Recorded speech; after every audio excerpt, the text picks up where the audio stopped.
서로 축복하겠습니다. 이제부터는 십자가와 부활의 길입니다. 청함을 받은 자, 택함을 입은 자가 됩시다. 할렐루야. 오늘은 십자가와 부활의 길 세 번째 시간입니다. 오늘은 깊어가는 사순절, 나는 은혜에 반응하며 살고 있는가? 라는 제목으로 하나님의 말씀을 전하도록 하겠습니다. 종종 느끼는 거지만 참 시간이 빠르게 지나갑니다. 이건 저만 아니라 이 자리에 있는 모든 성도들이 하나같이 느낄 거라 생각합니다. 2018년도 사순절만 해도 어느새 오늘이 5번째 주일 아닙니까?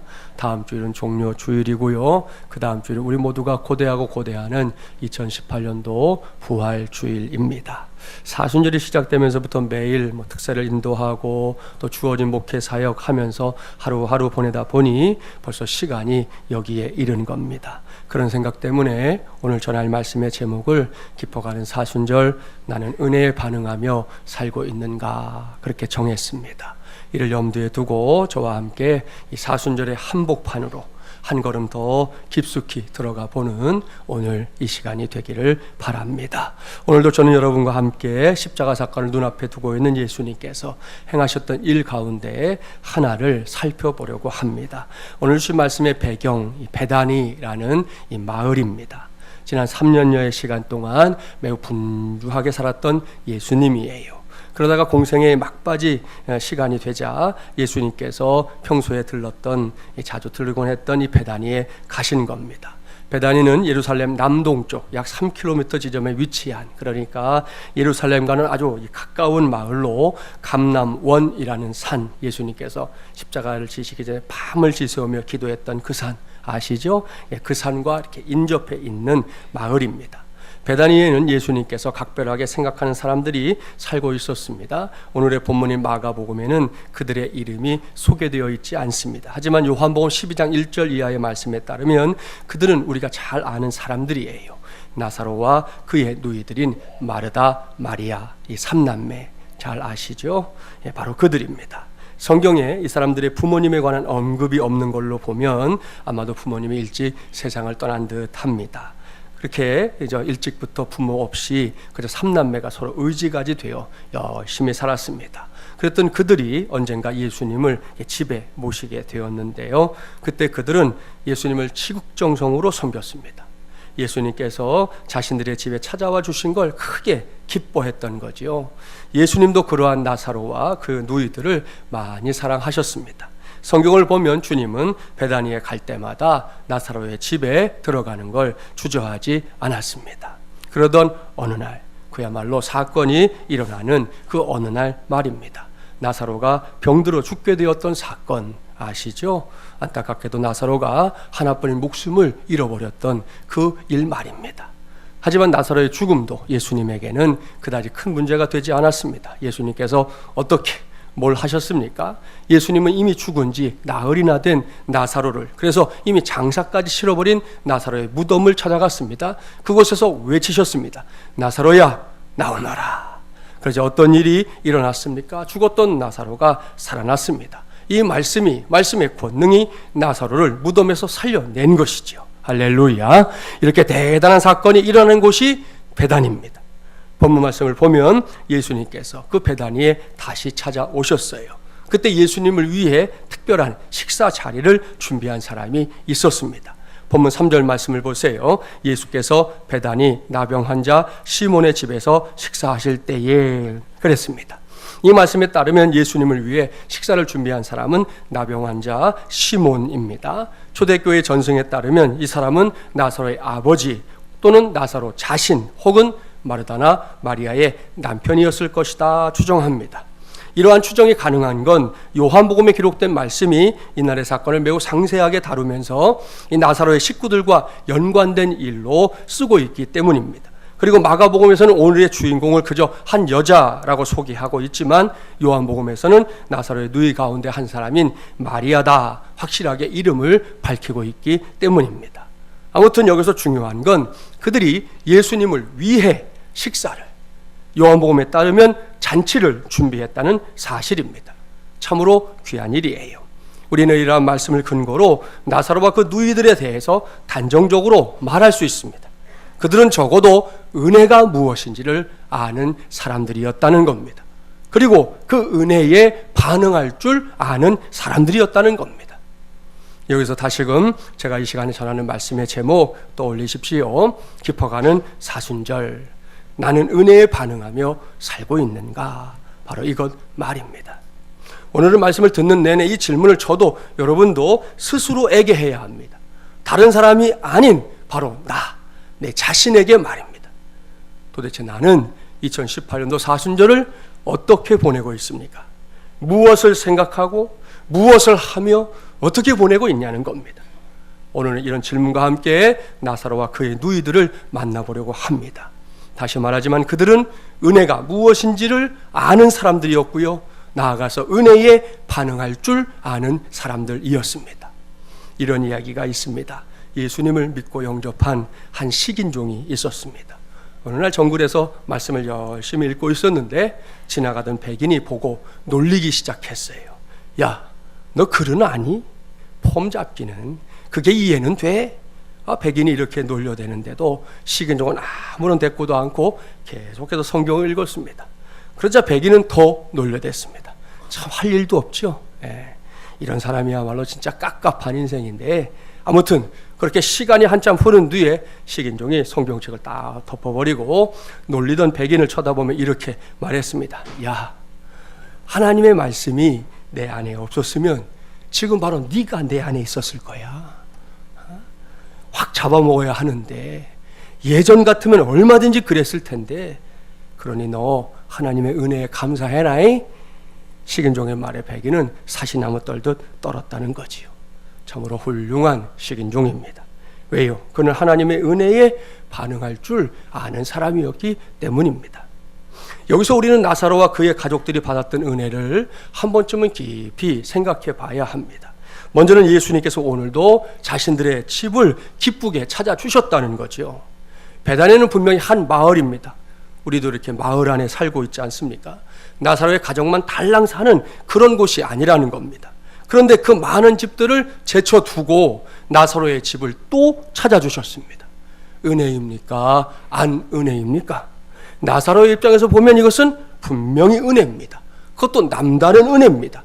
그만큼 나사로의 가정이 예수님께 각별한 사랑을 받고 있다는 거 아니겠습니까?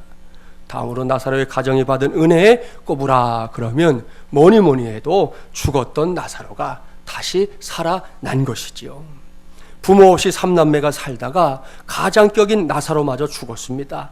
그때 마르다 마리아의 심정이 어떠했을까요? 하늘이 무너져 내리는 것 같았을 겁니다. 나사로를 무덤에 장사 지내면서 마르다와 마리아 오열했을 겁니다. 아이고 이제 우리는 누굴 믿고 사나? 그런데 예수님이 오셨어요. 썩는 냄새가 진동하는 시신을 향해 나사로야 나오너라 외치셨어요. 그때 두 번 다시는 보지 못할 줄 알았던 오라비를 다시 볼 수 있게 되었습니다. 할렐루야. 이건 너무나도 놀랍고 큰 사건이었지요. 성경에 보면 이 일로 유대인들이, 예수님을 믿지 않던 유대인들이 예수님을 믿게 됐다, 그렇게 기록할 정도 아닙니까? 이 일은 나사로의 가정이 체험했던 여러 은혜 중에서도 단연 이 절정에 속하는 은혜였습니다. 사랑하는 마주모이랑 가족 여러분, 보십시오. 예수님의 은혜를 체험하고 알았던 삼남매, 오랜만에 자신들의 집에 오신 예수님을 그냥 가게 할 수 없었습니다. 그들은 예수님을 위해 기꺼이 잔치를 열었습니다. 이 잔치를 찬찬히 들여다보십시오. 저는 말씀을 준비하면서 예수님을 위해 잔치를 베풀고 있는 이 나사로의 가정을 들여다보는데 괜히 마음이 뭉클해졌습니다. 왜냐? 제가 요즘 특세를 인도하기 위해서 복음서를 열심히 읽고 있는 중 아닙니까? 복음서를 보면 예수님께 큰 은혜를 입고도 그 은혜에 감사할 줄 모르는 사람들이 의외로 많기 때문입니다. 대표적인 예가 한센병에 걸렸던 10명의 사람들 아닙니까? 누가복음 17장 11절 이하에 보면 10명의 한센병자들이 예수님의 능력을 힘입어 고침을 받았습니다. 분명히 10명입니다. 하지만 단 한 사람만이 예수님께 돌아와서 감사했습니다. 하나님께 영광을 돌렸습니다. 그때 예수님께서 말씀하셨잖아요. 10사람이 다 깨끗함을 받지 아니하였느냐? 그 9은 어디 있느냐? 이 이방인 외에는 하나님께 영광을 돌리러 돌아온 자가 없느냐 말씀하셨습니다. 아하, 이건 안타까움에서 나오는 탄식과 꾸중이 함께 섞여 있는 말씀입니다. 이처럼 예수님께서 세상에 있을 때 많은 사람들에게 은혜를 베풀었지만 그 은혜에 감사하거나 그 은혜에 반응했던 사람들 결코 다수가 아닙니다. 소수에 불과합니다. 많은 사람들이 자신들의 필요에 의해 예수님을 찾아왔습니다. 그랬다가 이내 그 필요가 채워지면 주저하지 않고 예수님을 버렸습니다. 예수님을 등졌습니다. 그럴 때마다 우리 예수님, 그 마음이 도대체 어떠했을까요? 그런 점에서 나사로의 가정은 달랐습니다. 그들은 예수님의 은혜를 기억하는 사람들이었어요. 또한 그 은혜를 어떻게 하면 조금이라도 갚을 수 있을까? 이걸 생각하는 사람들이었습니다. 그런 마음으로 나사로가 다시금 자신의 집을 찾아오신 예수님을 위해 기꺼이 잔치를 열었던 건데요. 이 잔치가 얼마나 많은 손님들이 초대된 잔치였는지는 잘 모르겠습니다. 분명한 건 이 잔치가 잔치니만큼 흥겹게 진행되고 있었다는 거지요. 그런데 갑자기 의외의 사건이 일어났습니다. 본문 3절 말씀 함께 봉독해 볼까요? 3절입니다. 예수께서 베다니 나병 자 시몬의 집에서 식사하실 때에 한 여자가 매우 값진 향유 곧 순전한 나드 한 옥합을 가지고 와서 그 옥합을 깨뜨려 예수의 머리에 부으니. 아멘. 제가 종종 부탁하는 건데요, 이런 말씀을 그냥 쓱 보고 지나가지 말고 좀 상상을 좀 해보세요. 그리고 말씀을 이렇게 그림으로도 좀 그려보십시오. 여기에 갑작스럽게 등장한 여자는 마리아다, 이미 말씀드렸어요. 그런 마리아의 갑작스러운 행동, 단언컨대 사람들을 당황하게 만들었을 겁니다. 말 그대로 잔치 아닙니까? 흥겨움이 있고 웃음과 맛있는 음식이 있는 잔치 말입니다. 그런데 마리아가 저쪽에서 나타납니다. 그녀의 손에는 향유를 담은 옥합이 들려 있었습니다. 사람들이 뭐지? 마리아가 지금 뭘 하려고 하는 거지? 라고 생각하는 순간 일이 벌어졌어요. 마리아가 예수님 앞에 이르자 손에 들고 있던 옥합을 인정사정 없이 깨뜨렸습니다. 그뿐이 아닙니다. 옥합에 담겨있던 매우 비싼 향유를 예수님의 머리에 조심스럽게 붓고 있습니다. 곧이어 자신의 머리카락으로 예수님의 발을 씻겨 드렸습니다. 이 모든 일이 순식간에 일어났어요. 모두가 무르익어가는 잔치 때문에 그 분위기에 취해 있을 때, 다른 생각을 미처 하지도 못할 때 마리아의 돌발적인 행동이 집안을 향유 냄새로 가득히 채웠던 것입니다. 다들 이게 뭐지? 하며 마리아 때문에 당황해하고 있을 때 꽤나 똑똑한 척하는 한 사람이 입을 엽니다. 본문 4절과 5절 말씀을 보세요. 예수님의 제자 가운데 한 사람이 입을 열고 있지요. 그는 꽤나 계산적인 사람입니다. 꽤나 사무적인 사람입니다. 눈앞에서 벌어진 사건의 동기, 의미 그런 건 관심 없고 주파날부터 튕기고 보는 사람입니다. 그는 마리아의 행동을 전혀 이해할 수 없다는 말투로 말하고 있습니다. 그는 마리아의 행동을 불필요한 낭비로 여기고 있는 것이죠. 그는 깨진 옥합을 보면서 바로 그 값어치를 뽑아냈어요. 어찌하여 이 향유를 허비하는가? 이 향유를 300데나리온 이상에 팔아 가난한 자들에게 줄 수 있었겠도다. 이 사람이 나드 향 한 근이 들어있는 옥합의 매긴 값은 300데나리온이었습니다. 1데나리온이 노동자 하루의 품삯이다 말씀드렸죠. 그러니까 노동자가 300일 동안 일하는, 거의 1년 동안 일해야 벌 수 있는 큰 액수인 것을 알 수 있습니다.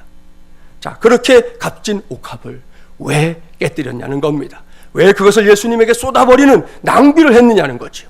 그는 마리아의 옥합을 팔아서 가난한 사람들에게 나눠줬으면 더 좋았을 것이다, 막 핏대를 올리고 있습니다. 겉으로 보면 이 제자 엄청나게 의로워 보입니다.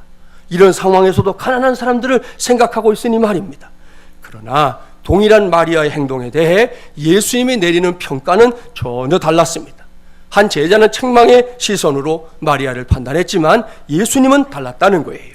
본문 6절부터 8절까지의 말씀 함께 우리 예수님을 떠올리며 봉독해 볼까요? 예수께서 이르시되 가만두라, 너희가 어찌하여 그를 괴롭게 하느냐? 그가 내게 좋은 일을 하였느니라. 가난한 자들은 항상 너희와 함께 있으니 아무 때라도 원하는 대로 도울 수 있거니와 나는 너희와 항상 함께 있지 아니하리라. 그는 힘을 다하여 내 몸에 향유를 부어 내 장례를 미리 준비하였느니라. 아멘.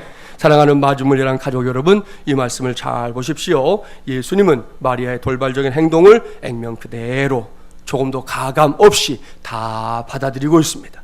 그러면서 잔치와는 절대로 어울리지 않는 말씀을 하셨지요. 그는 힘을 다하여 내 몸에 향유를 부어 내 장례를 미리 준비하였느니라. 여기서 우리는 마리아의 돌발적인 행동의 이유를 찾아낼 수 있어요. 우리는 성경을 통해 예수님께서 왜 이 시기에 예루살렘 성에 입성했는지 다 알고 있습니다. 다음 주가 이제 그 시간이에요.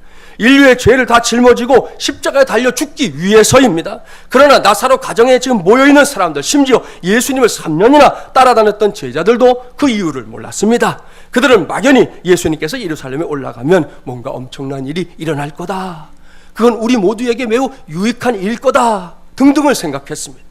제자들 가운데 예수님께서 유대인의 왕만 되면 한 자리씩 차지해 보겠다는 야심찬 꿈을 가졌던 사람들 등장하지 않습니까? 당시의 분위기가 그랬다는 거예요.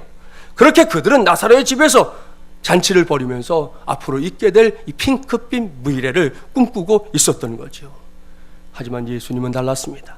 비록 흥겨운 잔치자리에 앉아는 있었지만 주변인 예수님의 마음은 십자가를 향하고 있었습니다.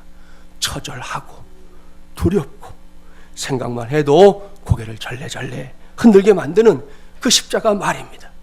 그 십자가를 생각하는 예수님의 온몸에는, 여러분 글을 읽다 보면 그런 표현이 있죠. 온몸에 죽음의 그림자가 드리우고 있었다, 그런 표현 말입니다. 지금 예수님의 형편이 그렇다는 거예요. 그렇게 한 자리에 앉아 있었지만 다른 사람들은 예수님의 마음을 알지 못했습니다. 그저 흥겨운 잔치에 먹고 마시는 즐거움에 폭 빠져 있었을 뿐입니다. 그러나 마리아는 달랐습니다. 그녀는 예수님의 마음을 읽어냈습니다. 그것이 뭔지 정확하게 안 건 아니지만 뭔가 심상치 않은 일이 예수님에게 일어나고 있다는 것 정도는 감지했던 거예요. 이걸 보면 이 마리아라는 사람, 이 사람은 사람의 표정 하나하나를 살피는 세심함을 갖고 있었던 그런 여인이었구나 하는 걸 알 수 있어요. 대인관계 기술을 설명하는 책에서 의미를 전달하는 사소한 몸짓이라는 글을 읽어본 적이 있어요. 대개 사람과 사람 사이에서 이루어지는 의사소통의 도구는 이렇게 말 아닙니까? 저도 말하고 여러분도 말하고 이렇게 주고받으면서 그게 이해가 될 때 의사소통이 됐다, 그렇게 말하잖아요. 그런데 의사소통의 도구가 말만 있는 건 아닙니다. 요즘 같으면 뭐 문자 있죠. 또 서로에게 익숙하게 약속되는 사인이나 수화, 요즘은 이러면 다 알잖아요. 모르는 사람 없죠. 애나 어른이나 나이 드신 분들도 이러면 다 알잖아요. 우리한테 약속되어 있는 거예요. 그리고 또 얼마든지 의사소통의 도구가 됩니다. 한 가지를 더 꼽아보면 그건 몸짓이에요. 사람의 몸짓을 통해 상대방의 생각이나 상태를 알 수 있다는 겁니다. 무언가를 하기 위해서 준비하고 열중할 때, 또 낙담할 때, 우월감에 빠져 있을 때, 지루할 때, 불안할 때 등등 각각의 경우마다 사람의 몸짓이 달라진다는 건데요. 그 중에서 사람이 불안해할 때의 몸짓에 관한 걸 짧습니다. 잠깐 읽어볼게요. 불안감에 시달리는 사람은 말할 때에 입을 손으로 가리는 경향이 있다. 목소리는 앙칼지고 갈라지는 경우도 있다. 이들은 말을 급하게 하며 또는 라는 감탄사를 끊임없이 사용한다. 또한 헛기침을 자주 하고 자신의 발을 바라보며 손을 자꾸 이렇게 비틀어댄다. 그리고 자꾸 발을 굴리며 얼굴 근육은 떨고 있다. 그렇게 쓰고 있어요. 어떻습니까? 공감이 됩니까? 어떤 사람에게서 이러한 몸짓의 변화가 보인다면 그건 그 사람이 지금 불안해하고 있는 거다라는 겁니다. 이 글에서는 이런 사람들과 좋은 관계를 형성하려면 우선 말하기 편안한 환경을 만들어 주라는 거고요. 또 인내심을 갖고 격려하면서 대화해야 한다, 그렇게 가르칩니다. 보십시오. 사람의 몸짓, 이것도 얼마든지 상대방의 그 상태를 진단하는 통로가 될 수 있습니다. 마리아에게 그런 섬세함이 있었다는 겁니다. 물론 예수님께서 십자가를 앞두고 이 정도로 긴장하거나 두려워한 건 아닙니다. 십자가를 향한 주님의 걸음은 단호하고 분명했습니다. 십자가를 통해 인류를, 나를, 여러분을 구원하겠다는 주님의 의지는 확고부동했습니다. 그럼에도 불구하고 인간의 몸으로 세상에 온 예수님, 십자가로 인해 어느 정도의 긴장감을 느끼고 있었다는 거지요. 마리아의 행동을 곧바로 자신의 죽음과 연결시켜서 예수님 말씀하는 걸 보면 그 생각을 하고 있었구나 하는 걸 우리가 짐작할 수 있잖아요.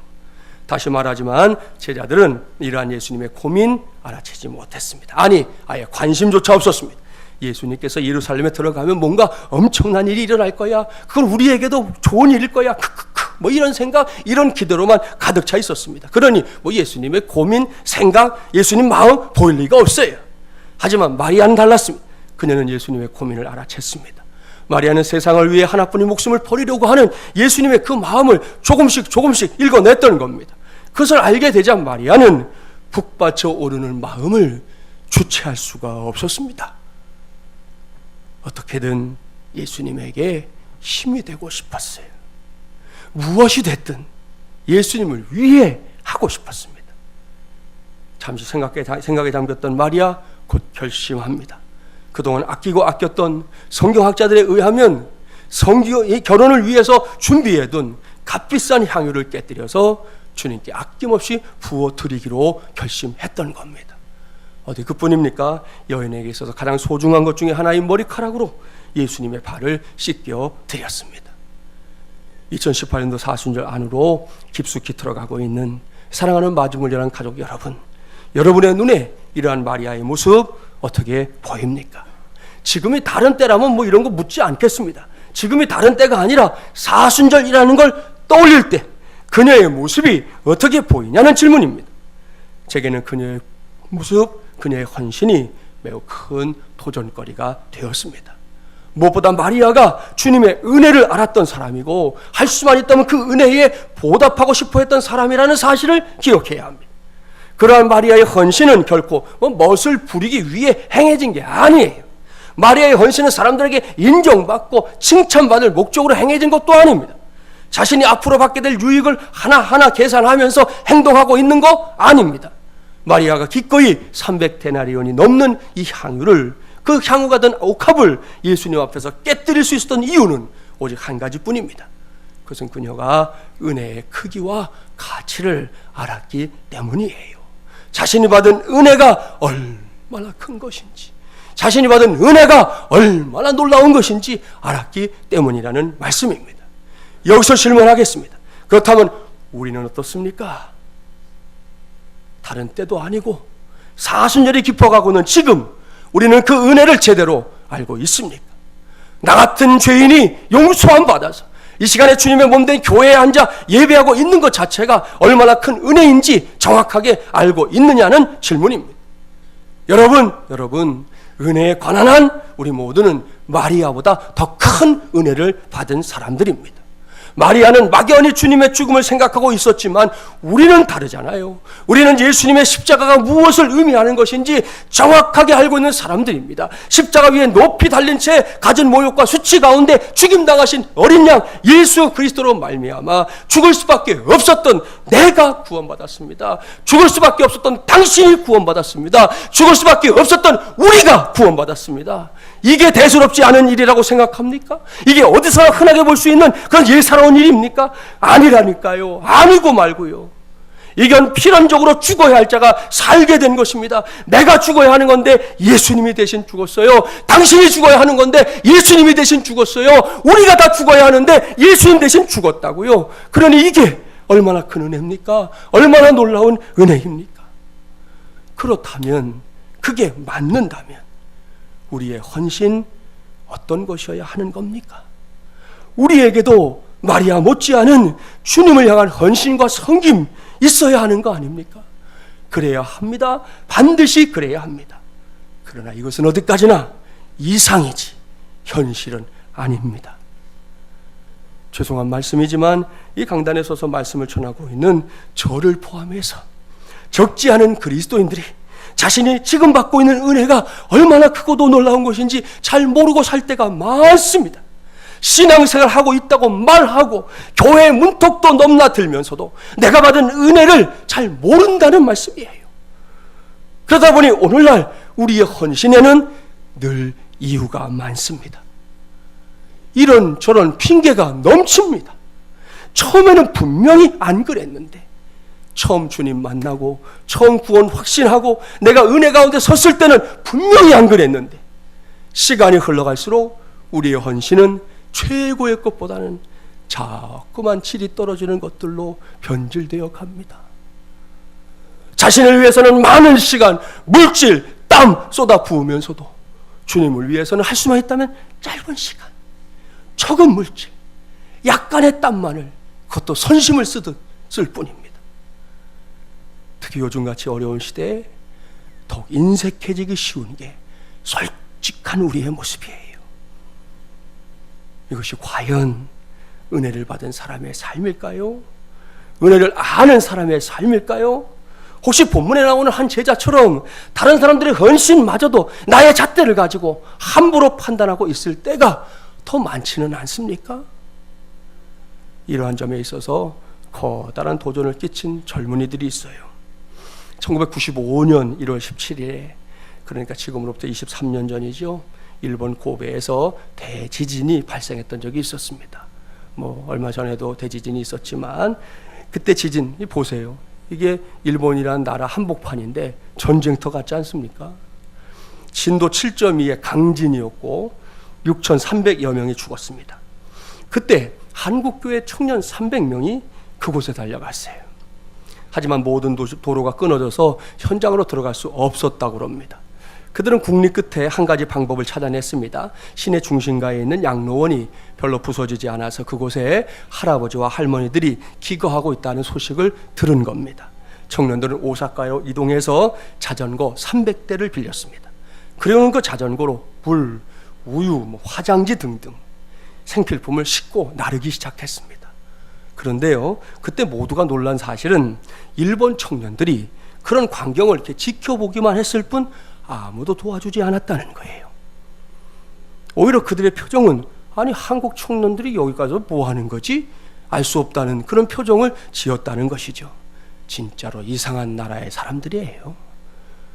그 나라는 지금도 이상한 사람 있죠? 아로 시작하는 이상한 사람 비롯해서. 하여튼 이상한 나라 앨리스도 아니고 뭔지 모르겠어요, 사람들이. 아무튼 우리나라의 청년들에 이어서 미국, 영국, 호주에서도 청년들이 찾아왔습니다. 그들도 우리나라 청년들과 함께 동일한 일을 했어요. 그런데 여기서 진짜로 놀라운 사실, 그들 중에 무려 95%가 그리스도인이었다는 사실입니다. 할렐루야. 사랑하는 여러분, 보십시오. 우리나라는 분명히 소망이 있는 나라예요. 이 청년들이 이렇게 할 수 있었던 이유, 다른 데 있지 않습니다. 그들 모두가 나를 구원하신 주님께 헌신하는 마음을 갖고 있었기 때문이에요. 이것이 그들에게는 자신들이 깨뜨려 주님께 드릴 수 있었던 향유 옥합이었던 겁니다. 그렇다면 지금 저와 여러분에게는 어떤 향유 옥합이 있습니까? 주님은 나를 위해 목숨도 주셨는데 그게 맞는다면, 그게 역사적인 사실이라면, 그래서 내가 구원받은 게 분명하다면 내가 주님을 위해 드릴 수 있는 건 도대체 무엇입니까? 저는 오늘 여러분 한 사람 한 사람에게 동일한 헌신을 요구하려는 게 아닙니다. 저와 여러분 모두가 신앙의 정도, 신앙의 상태, 스타일 다 제각각이에요. 그래 똑같은 걸 요구할 수 없어요. 그럴 얘기 하자는 게 아니에요. 그러나 여기서 한 가지만큼 우리가 꼭 짚고 넘어갑시다. 저도 여러분도 십자가에 달려 죽으신 예수님의 은혜로 구원받은 사람이라는 사실 분명하게 믿습니까? 내가 죽을 수밖에 없었는데 예수님께서 내 죄를 대신 짊어지고 십자가에 달려 죽어주셨기 때문에 내가 하나님의 자녀가 되었다는 거 확실하게 믿습니까? 할렐루야. 그렇다면 주저하지 마십시오. 기뻐가는 2018년도 사순절을 살아가면서 하루하루를 그냥 보내지 말자는 거예요. 반드시 마리아처럼 주님의 은혜에 반응하는, 주님께 가까이 나아가서 기꺼이 나의 믿음과 헌신이 담긴 향유 옥합을 내어놓는 저와 여러분이 되기를 주님의 이름으로 축복합니다. 말씀을 마무리하면서 지난 2월 18일 한 달 전이에요. 신문에 난 기사를 하나 여러분에게 소개하려고 합니다. 저 아프리카에 가면 나라들이 많지요. 많은 나라가 모여 있는데 그 중에 카메룬이라고 하는 나라, 축구하면서도 많이 나오기도 하고 하는 이 나라 들어봤을 겁니다. 그 나라에서 찍은 사진 한 장을 보여드립니다. 고릴라 한 마리가 사람의 품에 폭 안겨있는 사진이죠. 이 고릴라는 이름도 몰라요, 성도 몰라가 아닙니다. 이 녀석의 이름은 피킨이라고 하고요. 이 사람의 이름은 아폴리네르 도우두라고 합니다. 이 사진에는 놀라운 사연이 있어요. 저 피킨이라는 고릴라 녀석이 불법 밀렵꾼들에 의해 붙잡혔던 거예요. 야생에서 막 살던 놈을 이 밀렵꾼들이 붙잡았어요. 아프리카에서 아주 흔하게 일어나는 일 가운데 하나인데요. 저 녀석 입장에서 보면 그게 얼마나 무섭고 두려웠겠습니까? 마음대로 살던 놈 붙잡혀서 철장에 갇힌 것도 그런데 그 앞에 총을 들고 사람들이 왔다 갔다 하고 가끔씩 총성이 막 들려오고 이러면 이 녀석이 얼마나 깜짝깜짝 놀랐겠어요. 언제 죽을지 모르는 시간, 언제 죽임을 당해 가죽이 벗겨질지 모르는 시간이 막 속절없이 흘렀습니다. 감사하게도 이 에이프 액션 아프리카라는 동물 보호 단체가 그 밀렵꾼들과 싸워서 저 녀석을 구조해냈습니다. 그러자 피킨이 자신의 목숨을 구해준 이 아폴리네르 도우두의 품에 저렇게 푹 안겨서, 이 야생에서 살던 놈인데 사람에게 푹 안겨서 감사의 마음을 표현하고 있는 거예요. 참으로 감동적인 일입니다. 사랑하는 마주물려난 가족 여러분, 그래서 묻는 겁니다. 저와 여러분이 억만지약에서 구원받고 죽을 수밖에 없는 자리에서 건져냄을 받은 것, 그것이 저 피킨이라는 녀석이 경험한 것보다 못한 겁니까? 그거에 비할 때 아무것도 아닌 겁니까? 아닙니다. 이건 비교조차 할 수 없는 일입니다. 그렇다면 우리는 저 녀석이 하고 있는 것 이상으로 주님께 감사의 마음을 표현하며 살아야 하는 거 아닙니까? 아무쪼록 지금은 물론이고 시간이 가면 갈수록 이 질문에 할 말이 더 많아지는 저와 여러분이 되기를 간절히 바랍니다. 처음에는 예수님 때문에 할 말이 많았는데 신앙생활 5년 하고 10년 하고 20년 하고 30년 하니 할 말이 없어지고, 십자가를 봐도 되면 사순절이 됐다고 해도 그게 뭐 남의 얘기하는 것 같고, 여러분 그렇게 하면서 그게 신앙생활이라는 게 되겠냐는 거예요. 그건 신앙생활이 아닌 것이죠. 간절히 바랍니다. 세월이 흘러갈수록, 신앙의 연륜이 깊어갈수록 주님 때문에 할 말이 많아지는 우리 모두가 꼭 되기를 바랍니다. 다른 건 모르겠어요. 다른 사람이 받은 은혜에 반응하는 거, 그건 내 몫이 아니에요. 내가 받은 은혜에 내가 반응하는 거, 이것만은 분명히 내 몫입니다. 다시 당부합니다. 깊어가는 사순절, 그저 하루하루를 보내지 마십시오.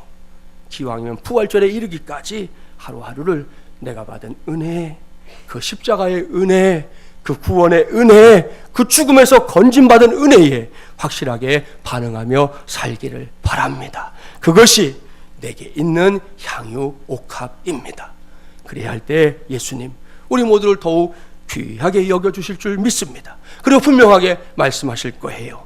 본문 9절 말씀 들으십시오. 내가 진실로 너희에게 이르노니 온 천하에 어디서든지 복음이 전파되는 곳에는 이 여자가 행한 일도 말하여 그를 기억하리라. 사랑하는 마주물려난 가족들이 행한 일도 말하여 그들을 기억하리라. 아멘. 할렐루야. 기뻐가는 사순절, 오늘 이후에 꼭 이 복된 말씀의 주인공이 되는 저와 여러분 우리 모두, 우리 마주물려난 공동체가 되기를 주님의 이름으로 간절히 축원합니다.